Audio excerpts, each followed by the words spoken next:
ойбай, Мырқымбай айда кетіп қалды. Не болды, Батима? Не болды? Көп күтіп қалдың ба?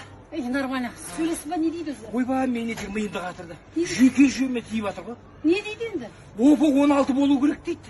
Опы 16? Иә. Ол не нәрсе та? Мен білмеймін, түсінбейдім ғой. Тоқтап, сұрап алмайсың ба сен? Қызықсың. Мә, Мырқымбай. Ау, Батима. Наверное, бар ғой, опы 16 деген бар ғой. 16 бала туылсындар, общий деген шығар.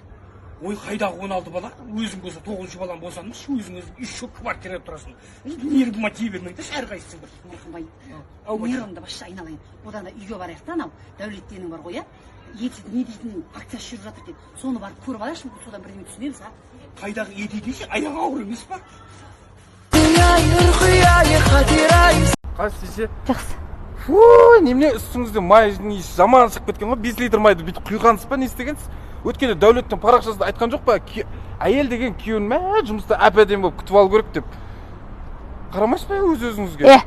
Дәулеттенің айт басымды ауыртпасын білме, оттай бермесін деп айтты, жеңешем деп айтты.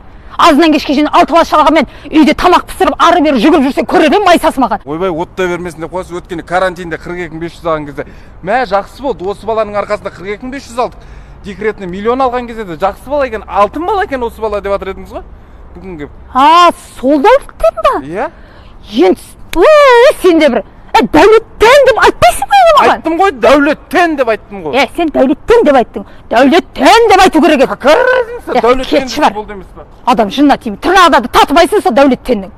Енді қазір бар ғой, Дәулеттен деп айтты да. Ападан Дәулеттен деген жігітті Дәулеттен демей. Еркекпін мен, тек сөйлеп шұлқынатын.